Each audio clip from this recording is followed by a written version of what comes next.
नमस्कार दोस्तों, आज के अपने इस वीडियो में मैं आपसे एक बहुत ज़्यादा इम्पॉर्टेंट विषय में बात करने जा रहा हूं। और वह इम्पॉर्टेंट विषय है कि अधिकतर लोगों को यह भी नहीं पता रहता कि जो उनका पैनिक अटैक्स है वह आखिर क्यों आ रहा है, और वह लगातार अपने पैनिक अटैक्स से जूझते रहते हैं और उसके जंजाल में हमेशा फंसे रहते हैं, लेकिन फिर भी उन्हें कहीं से मदद नहीं मिल पाती है। तो ऐसा क्या होता है कि जिसकी वजह से वह लगातार पैनिक अटैक्स में फंसे रहते हैं और उन्हें पैनिक अटैक से निकलने का रास्ता नहीं मिलता है। एक दो बारी मैं आपसे और कहना चाहूँगा कि जो लोग शराब पीते हैं, है ना, विशेषतः जो लोग शराब पीते हैं, यह वीडियो उनके लिए बहुत ही ज़्यादा फायदेमंद है। क्योंकि अगर जो लोग व्यक्ति शराब पीते हैं और उन्हें पैनिक अटैक्स आते हैं तो वह थोड़ा सा सावधान हो जाए। क्योंकि दोस्तों, आप शराब रेगुलर पी रहे हैं, है ना, और अपने पैनिक अटैक्स का इलाज भी करा रहे हैं, लेकिन फिर भी जो आपका पैनिक अटैक्स है वह ठीक ही नहीं हो रहा है। तो इसका कारण क्या है? कई दफ़ा ऐसा भी होता है कि इंसान अपने पैनिक अटैक्स को ठीक करने के लिए शराब का सेवन करने लगता है, और जो कि बहुत ज़्यादा गलत बात है। क्योंकि अगर आप अपने पैनिक अटैक्स को ठीक करने के लिए शराब का सेवन करेंगे तो उससे आपका पैनिक अटैक ठीक होने की जगह वह धीरे धीरे बढ़ता जाएगा और वह फिर एक ऐसे मोड़ पर आ जाएगा जब वह बहुत ज़्यादा खतरनाक हो जाएगा। और फिर कभी आपको एक ऐसा झोंका मारेगा कि आपके जो सारे सपने हैं वह चकनाचूर हो जाएंगे। तो जो भी व्यक्ति अपने पैनिक अटैक्स को ठीक करने के लिए शराब का सेवन करते हैं, तो मेरी यह उनसे रिक्वेस्ट है कि वह ऐसा बिल्कुल भी ना करें। इससे उनकी ज़िंदगी जो है वह तबाह हो जाएगी। साथ ही साथ जो व्यक्ति कहना चाहिए लगातार बहुत ज़्यादा शराब पी रहे हैं, तो मैं उनको भी सावधान करना चाहता हूं कि यह आगे चल के डेफिनेटली आपके पैनिक अटैक में ज़रूर बदलेगा, और कई लोगों के साथ यह बदलता भी है। तो आज मैं आप लोगों के सामने एक कहानी प्रस्तुत करने जा रहा हूं, और यह बिल्कुल सच्चाई से संबंधित है। और अगर आशा करता हूं कि अगर आप यह कहानी सुनते हैं और इसे समझते हैं तो आपका भी है जो पैनिक अटैक अगर आपको हो रहा है इस वजह से, तो वह भी धीरे धीरे करके इस लड़के के जैसे ठीक होने लगेगा।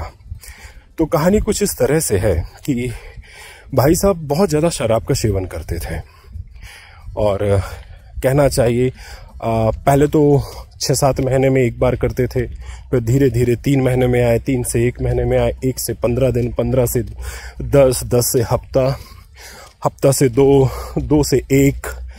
अब ये 1 वाला जो दिन है वह रेगुलरली चल रहा है, और धीरे धीरे जो शराब का क्वांटिटी है, मतलब शराब का टॉलरेंस भी बढ़ रहा है। व्यक्ति हाफ बॉटल से ऊपर पी जाता है, और कहना चाहिए कि लगभग अब उससे भी उसको मज़ा आना बंद हो जाता है। यहाँ पर एक और बात कहना चाहूँगा दोस्तों कि आप शराब कितनी भी पिएं, एक समय के बाद धीरे धीरे उससे मज़ा आना बंद हो जाता है। कहने का मतलब यह है कि जो आपके शरीर में शराब का जो मात्रा है वह रेगुलरली से बढ़ता है, मतलब शरीर उसकी मांग करता है कि आपको आराम चाहिए, आपको मज़ा चाहिए, आपका ब्रेन चाहता है कि आपको अगर मज़ा चाहिए तो शराब का मात्रा और बढ़ाओ, क्योंकि अब ये मात्रा मुझे पच नहीं रही है, ये मेरे किसी काम की नहीं है। आप मात्रा बढ़ाओ तभी मज़ा आएगा। फिर आप थोड़ा सा और बढ़ाते हैं, फिर जब बढ़ाते हैं तो थोड़ा सा मज़ा आता है, और इसी तरह से करते आपका जो शराब है वह रेगुलर से बढ़ता जाता है। फिर एक समय ऐसा आता है कि जब आपको शराब से मज़ा आना बंद हो जाता है, चाहे आप कितनी भी शराब पिएं, चाहे आप टैंकर भर क्यों ना पी लें, तब आप शराब सिर्फ इसलिए पीते हैं कि किसी भी तरीके से आप अपने आप को शांत रख सकें, ठंडा रख सकें, है ना। तब आप मज़े के लिए नहीं पीते हैं शराब। मतलब ये समझ जाइए कि जब ऐसी स्थिति आ गई है तब आप पूर्ण रूप से अल्कोहलिज्म के शिकार हो गए हैं, और यही वो स्थिति है कि अगर आप वापस नहीं लौटे तो फिर आप कभी भी वापस नहीं लौटेंगे और सीधे कहीं चले जाएंगे। तो यही कहना चाहूँगा कि अगर आपके साथ ऐसा कुछ हो रखा है तो प्लीज़ जल्दी से आप अपनी शराब को कम कर दें या तो बंद कर दें। तो मैंने कहा कि यह जो लड़का है इसकी शराब बढ़ती गई, बोतलों से ऊपर होती गई। फिर एक दिन क्या हुआ कि शराब पिया, शराब पीने के बाद घर गया। घर में यह अपने सोफे पे बैठा है। सोफे पे बैठ के इसने पानी मांगा है और पानी मांगने के बाद इसको पता नहीं ऐसा क्या हुआ कि एकदम से इसे खूब जोर से चिल्लाया और खूब जोर से चिल्ला के सीधे भाग गया, पानी ढूंढने लगा और पानी उठाया और उसने अपने सिर पर डाल लिया। पूरा गीला हो गया, पूरी तरह से गीला हो गया और वहीं पर बाथरूम में लौट के तड़पने लगा, बचाओ बचाओ बचाओ बचाओ बचाओ। अब लोगों को लगा कि पता नहीं इसके साथ क्या हो गया, भागे, भड़बड़ा कर भागे सभी लोग कि पता नहीं इसको क्या हो गया। अब क्या हुआ कि इसके घर वालों ने इसे हॉस्पिटल में भर्ती कराया। हॉस्पिटल में जब भर्ती कराया तो सारी जांचें हुई, सारी जांचें सब ठीक थी, कहीं कुछ गड़बड़ी नहीं थी। फिर डॉक्टर ने उसे एक इंजेक्शन दिया जिससे वह सो गया और सुबह जब उठा वो तो एकदम थोड़ा सा रिलैक्स था। पर रिलैक्स होने के साथ साथ उसके अंदर अनईजीनेस था, उसके अंदर ऐसी फीलिंग्स थी कि उसके साथ कुछ बुरा होने वाला है और यह शुरुआत थी उसके पैनिक अटैक्स की। वह उस दिन डॉक्टर के यहाँ से बाहर आ गया। डॉक्टर ने उससे कहा कुछ नहीं, आपको थोड़ा सा एंजाइटी अटैक आया था, ठीक हो जाएगा ये, और ज़्यादा टेंशन मत लो, बहुत ज़्यादा परेशान मत हुआ करो और ये हफ्ता 10 दिन की दवाई खाओ, ठीक हो जाओगे। वह वहाँ से चला गया। अब उस दिन चला आया, इसने क्या किया कि फिर से दूसरे दिन इसने फिर से वही किया कि ऑफिस से छूटा और सीधे शराब पीने के लिए गया। और जब शराब पीने के लिए गया तो जब शराब पी ही रहा था उसी समय फिर से एक और उसको सडनली एक अटैक और आया और वो घबरा कर ना वहीं पर लेट गया। जब लेट गया तो पूरे बार वाले उसे देखने लगे, घबरा गए, और इसको क्या हो गया, क्या? तुरंत उसको बुलाया, एम्बुलेंस बुलाई, उसको हॉस्पिटल रेफर किया गया। हॉस्पिटल गया, हॉस्पिटल में फिर से वही सब हुआ, चेक चाक हुआ और उन्होंने नींद का इंजेक्शन दिया, वो सो गया। दूसरे दिन फिर वही कि हाँ कुछ नहीं, आपको एंजाइटी था और क्या कहते हैं, थोड़ा स्ट्रेस कम लो, बोझ कम लो, है ना, जमाने की बातें कह के अलग कर दिया और थोड़ा ये शराब कम कर दो, डॉक्टर ने कहा। अब भाई साहब, अब इसके मन में और ज्यादा डर आ गया क्योंकि अब 2 बारी हो चुका था। अब ये क्या हुआ कि इसकी ना घर से बाहर निकलने में फटने लगी। अब भाई साहब दिन ब दिन परेशान रहने लगे और कहना चाहिए इस चेहरे के थोपड़े के 12 बजने लगे, क्योंकि मैं समझ सकता हूं कि जब किसी को पैनिक अटैक्स आते हैं, एंजाइटी अटैक्स आते हैं तो उनका जीवन क्या होता है। और धीरे धीरे वह एक कमरे के अंदर बंद रहने लगा। लेकिन इस दौरान एक और बात बताना चाहूंगा कि कमरे के अंदर बंद तो रहने लगा, लेकिन जो उसका जो शराब था वो छूटा नहीं, वह शराब ले ही रहा था किसी न किसी जरिए से। तो इस बीच में हफ्ते 1.5 हफ्ते में उसको फिर से वैसे पैनिक अटैक्स आए, तो उसको एक दवा दे रखी गई थी, तो वह उसको ले लेता और एकदम शांत हो जाता। फिर कहीं उसे कोई रास्ता नजर नहीं आ रहा था निकलने का, लेकिन शराब में वह डूबा जा रहा था, क्योंकि उसको जब भी घबराहट होती तो एक बार उसे ऐसा लगा कि जैसे घबराहट हुई और उसने शराब पी तो उसको अच्छा लगा हो। लेकिन मानता हूं उस समय अच्छा लगा, लेकिन थोड़ी देर के बाद उसकी तो बैंड बज जाती थी। जैसे शराब का असर खत्म होता वो पैनिक अटैक और भी ज्यादा बढ़ जाता और भी ज्यादा परेशान करता उसे। फिर वह डॉक्टरों से डॉक्टर बदलने लगा, चेस्ट पे चेस्ट की बीमारी को दिखाने लगा।